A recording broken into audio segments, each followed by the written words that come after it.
Hola amigos de balonmano, mi nombre es Ramón Gallegos, soy el chairman de la PRC Commission de la IHF, lo cual significa el jefe de los árbitros y de las reglas de juego de la Federación Internacional de Balonmano. Hoy estamos aquí para presentaros un nuevo seminario online del Education Center de la IHF titulado Faltas en ataque y provocaciones o simulaciones de faltas. Está clarísimo que tener un buen e idéntico concepto y criterio de las faltas en ataque sin duda va a incidir en una mejora de la calidad de nuestro deporte y al mismo tiempo evitar que los jugadores cometan provocaciones o simulaciones de faltas que en realidad no ocurren va a influir no solo en la calidad del juego sino también en el fair play de nuestro deporte. El uso de unos criterios y unos conceptos claros y consistentes son siempre positivos, ¿sabéis por qué? Porque estimula al jugador a preparar tácticamente mejor el partido y a realizar luchas por el balón y no a luchar contra el contrario.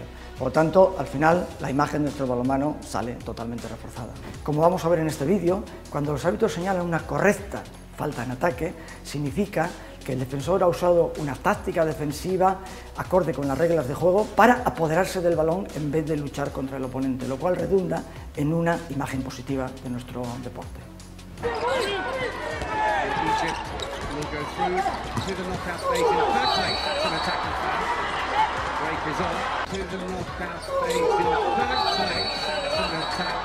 Si los árbitros no son capaces de mostrar un criterio y un concepto claro sobre las faltas en ataque, los defensores renunciarán a usar tácticas defensivas correctas y en cambio aumentarán su nivel de agresividad. Pero al mismo tiempo, algunos defensores, si el criterio arbitral no es claro para todos, también tienden, y lo estamos viendo últimamente, a simular faltas en ataque o a sobre reaccionar cuando sienten un pequeño contacto, lo cual va claramente en detrimento de nuestro deporte y aún hace más difícil la labor arbitral. Un ejemplo muy claro es este vídeo que vamos a ver a continuación.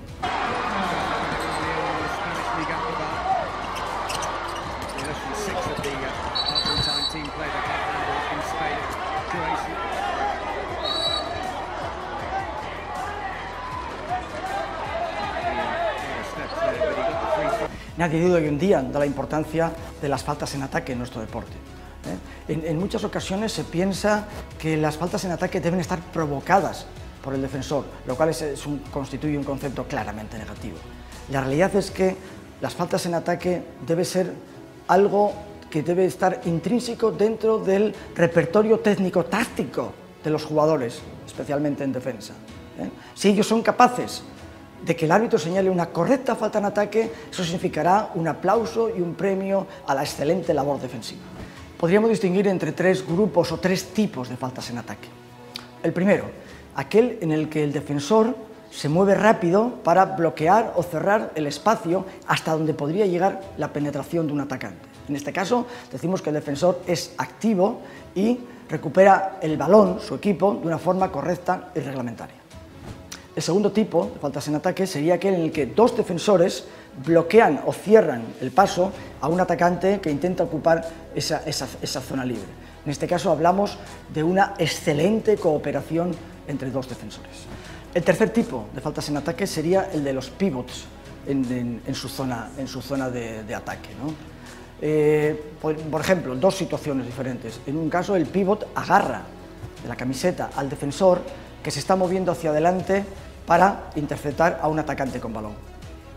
Otra posibilidad es, muy bien entrenada hoy en día, es que el pivot normalmente intenta recibir el balón solo con una mano, mientras que con la otra está agarrando la camiseta del defensor y tras recibir el balón lo arrastra consigo, provocando una sanción disciplinaria y una sanción técnica.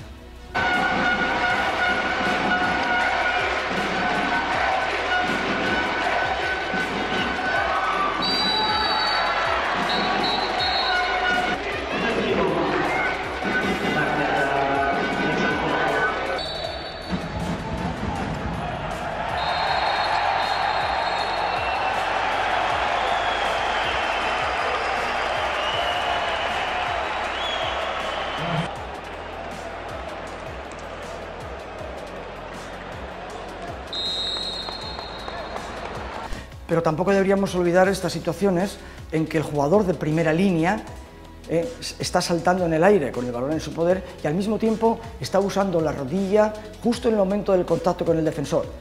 No solo esto debería ser en ocasiones una falta en ataque, sino que también en determinadas situaciones especiales una sanción progresiva contra el atacante. El atacante debe mejorar la calidad de su táctica de atacante.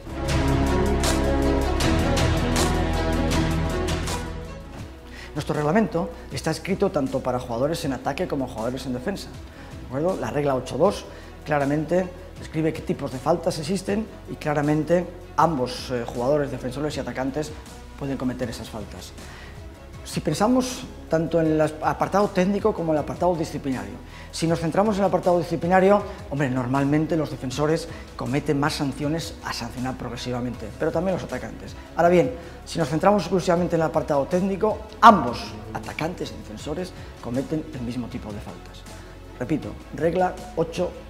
Claramente describe qué tipos de faltas cometen todos los jugadores, tanto en ataque como en defensa. ¿Qué está escrito en esta regla 8.2? Por ejemplo, bloquear al contrario, bien con los brazos, bien con las piernas abiertas, bien con las rodillas, agarrar al contrario, bien de la camiseta, bien del cuerpo, o correr o saltar sobre el oponente. Y esto es válido tanto para atacantes como para defensores. Las faltas en ataque pueden ocurrir con balón o sin balón por el medio. Sin balón por el medio, lógicamente, ocurren en la zona de pivots y a lo largo de toda la línea de 6 metros, al borde de la línea de área de portería.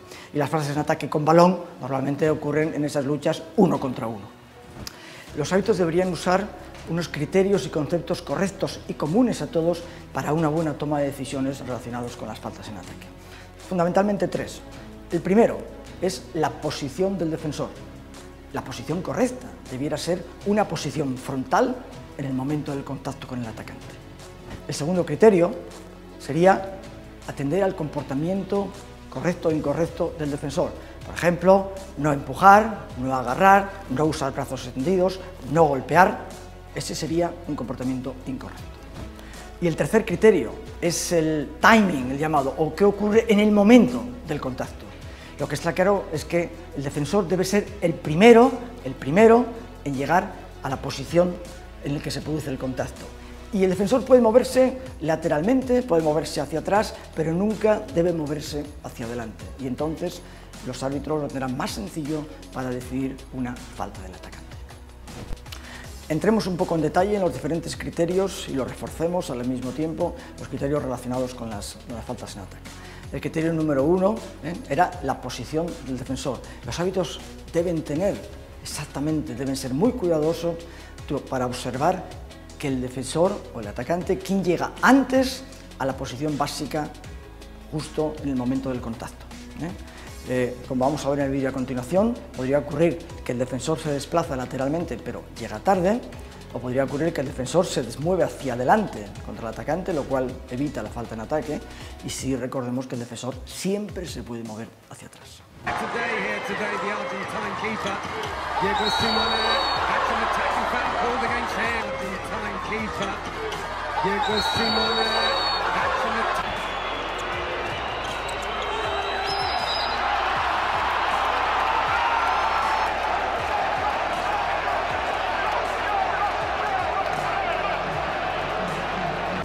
El segundo criterio hablaba del comportamiento del defensor en el momento del contacto. Recordemos que el defensor no tiene que estar inmóvil, puede moverse, pero ya sabemos cómo puede moverse. Y lo siguiente es importante también, cuando el atacante está corriendo a gran velocidad contra el defensor, le está permitido al defensor protegerse, pero bien con los brazos en esta posición, nunca con los brazos extendidos, porque eso significaría que está empujando al atacante, como vamos a ver en este vídeo. Åpning, men det blir brøyt igjen. Ja, ikke i nærheten av den andre omgangen han hadde. Åpning, men det... Y finalmente el tercer criterio era el timing, o el momento del contacto entre defensor y atacante.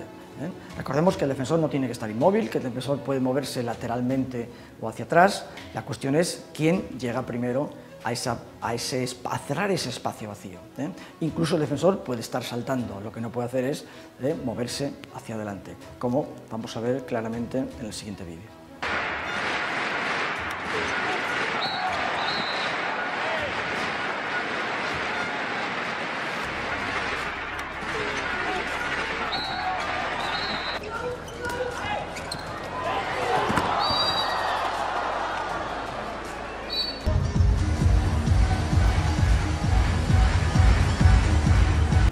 Los dos factores clave relacionados con las faltas en ataque cuando dos defensores se mueven rápidamente para cerrar un espacio vacío en defensa son la distancia con respecto a los atacantes y el timing o el momento en que se produce ese atacante, cuál es el movimiento de los defensores y quién llega antes a la posición correcta.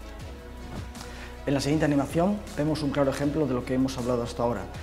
Dos defensores intentan cerrar un espacio vacío, vemos que normalmente los movimientos vienen desde ambos lados y al mismo tiempo aquí tenemos que pensar que utilizamos los mismos criterios que cuando se produce una posible falta en ataque con balón. Es decir, importante es si el hueco libre, ese espacio libre se cierra antes de la penetración. Segundo, que el contacto, el choque sea frontal y tercero, que los defensores nunca se muevan hacia adelante.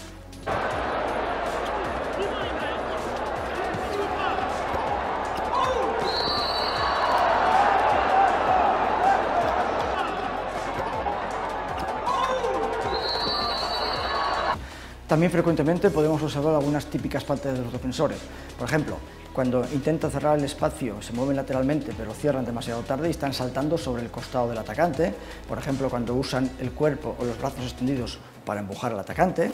O por ejemplo, especialmente, cuando usan ilegalmente el área de portería para ganar una posición, lo cual obliga a que el árbitro de portería tenga la mejor observación y control de estas situaciones. En todo caso, no olvidemos también que cuando el atacante está corriendo a gran velocidad y saltando sobre el defensor, este tiene derecho a protegerse con los brazos no extendidos, con los brazos en esta posición. Vamos a ver en los siguientes vídeos algunas situaciones típicas de esto que acabamos de hablar ahora mismo.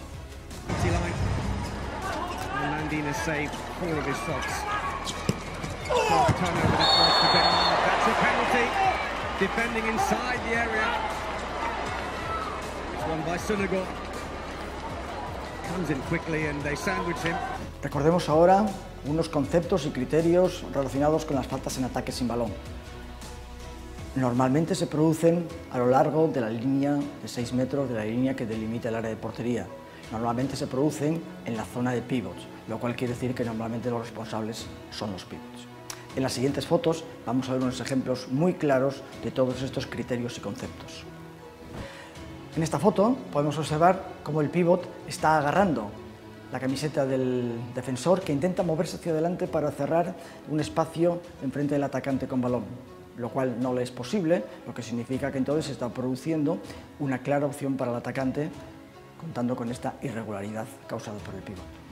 Vemos ahora cómo el pívot está claramente agarrando la camiseta del defensor, impidiendo su movimiento, impidiendo que cierre el espacio libre y por lo tanto se crea una clara ocasión de gol para el atacante que fácilmente la convertirá en gol. Ahora en esta foto vemos una situación similar, pero ahora el pívot está detrás de los dos atacantes, está agarrando también de la misma forma por su camiseta, está destruyendo una buena cooperación defensiva y está provocando que el atacante tenga una clara situación. Observamos ahora una típica falta del pivote. Con una mano está listo para recibir el balón, mientras que con el brazo está inmovilizando al defensor, con lo cual está provocando una clara posibilidad de gol. El árbitro de portería es el responsable de tomar decisiones con respecto a esta situación. De nuevo, una situación clásica y típica, donde primero el pivote trata de empujar hacia atrás con su cuerpo y meter al defensor dentro del área. Después, con los brazos abiertos, le impide su movimiento, con lo cual está creando un espacio vacío para su compañero en ataque y al mismo tiempo provocando que si el defensor usa ilegalmente el área de portería, el árbitro pudiera señalar un 7 metros.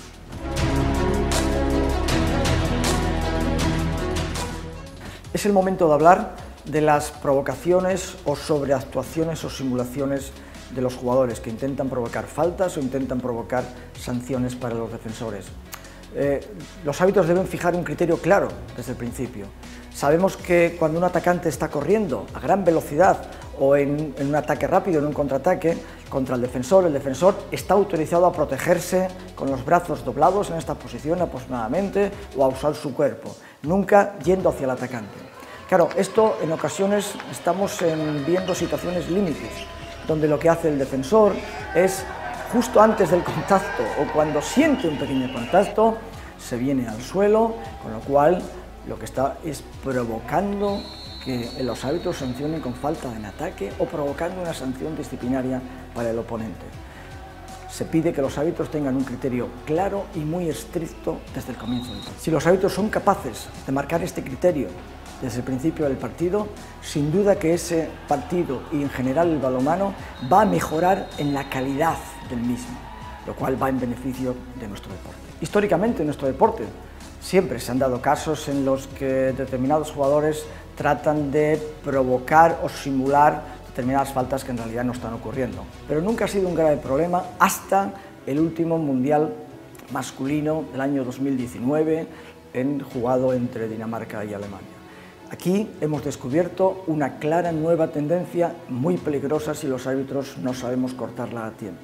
Por un lado, clarísimo las provocaciones o simulaciones de faltas en ataque que en realidad no están ocurriendo. Pero por otro lado también las simulaciones de los atacantes de que ha ocurrido una determinada acción dura, demasiado dura, antideportiva de los defensores para provocar una sanción disciplinaria. En el primer caso, importantísimo criterio de los árbitros desde el principio del partido, lo cual además va a redundar en la mejora de calidad del juego, si no podemos destruir nuestro deporte.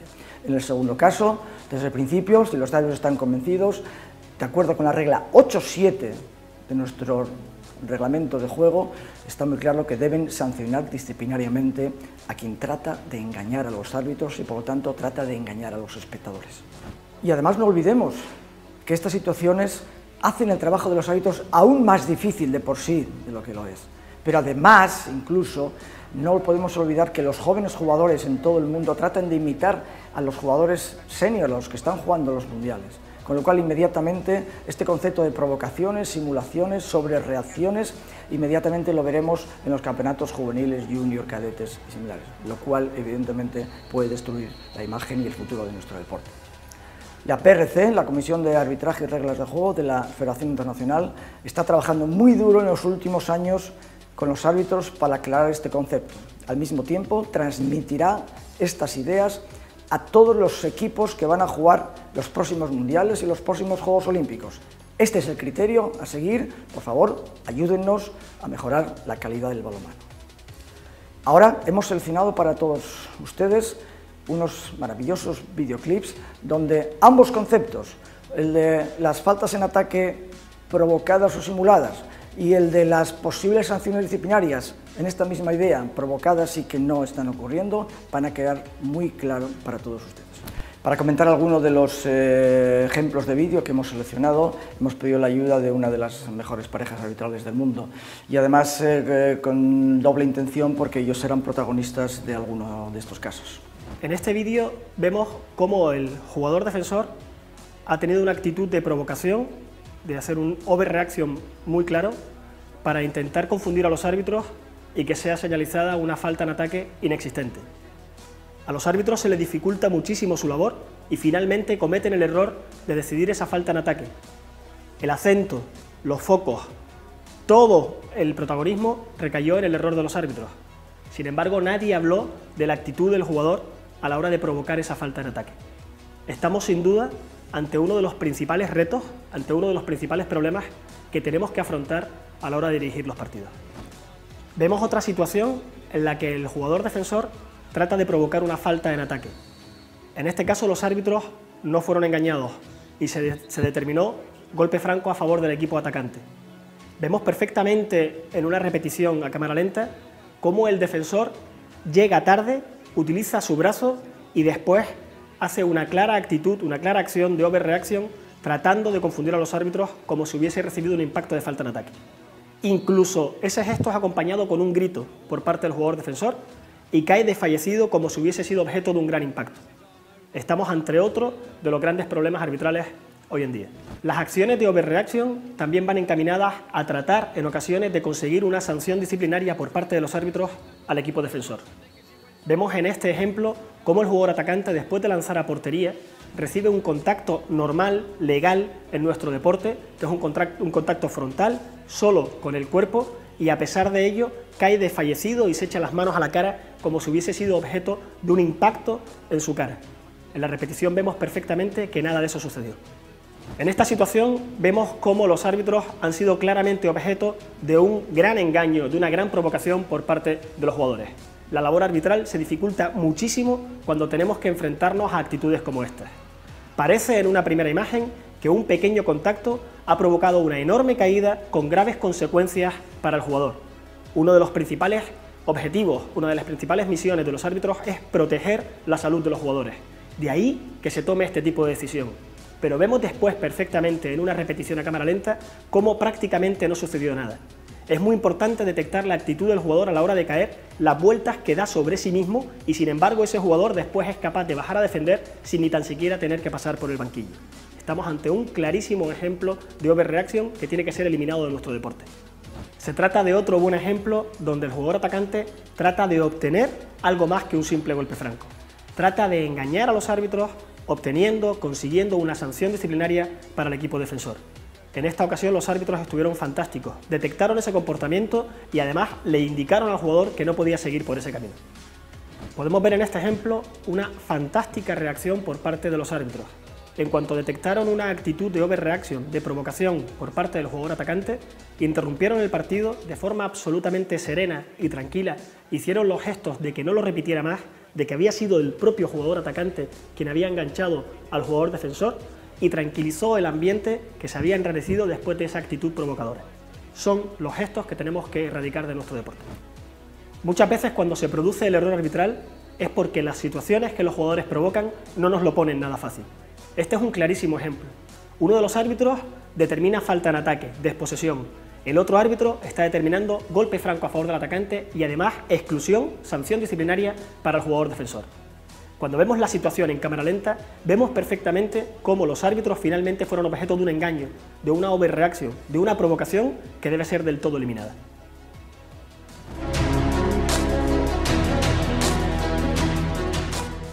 Para terminar este capítulo, este seminario online, hagamos un rápido resumen de la problemática que os hemos expuesto con la ayuda de los vídeos.